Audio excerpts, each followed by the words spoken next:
హిందూ బంధువులందరికీ జై శ్రీరామ్.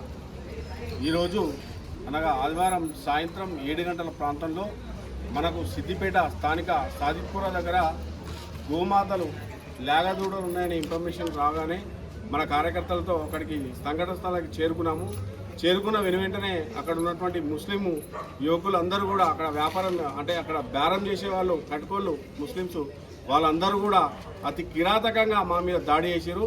ప్రత్యేకంగా నాపై మరియు యాదర్ రాజారమణ విశ్వ హిందూ పరిషత్ విభాగ కార్యదర్శి ఆయన పైన ప్రత్యేకంగా పేర్లు తీసుకుంటూ ఈ ఇద్దరిని చంపితే ఎవ్వరు కూడా గోసేవ చేయరు, గోరక్షణ జరగదు, వీళ్ళే మన టార్గెట్ అని చెప్పేసి రాజారమణ మీద విరుచుకుపడ్డారు.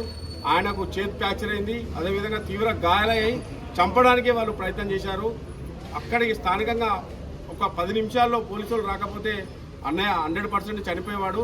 పోలీసులు వచ్చారు కాబట్టి అన్నయ్య బతికి బట్ట కట్టిండు. కాబట్టి దీన్ని నిరసనగా రేపు పొద్దున సోమవారం రోజు విశ్వ హిందూ పరిషత్, బజరంగ్ దళ్, హిందూ వాహిని, వివిధ హిందూ క్షేత్రాలు అన్ని కలిపి సిద్దిపేట బంద్కు పిలుపునిస్తుంది. కాబట్టి యావత్ హిందూ సమాజం అంతా ఏకమై మన శక్తిని రేపు చూపించే సమయం ఆసనమైంది.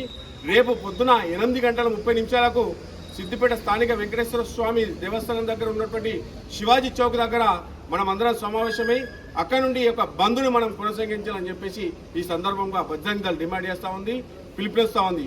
జై శ్రీరామ్. జై శ్రీరామ్.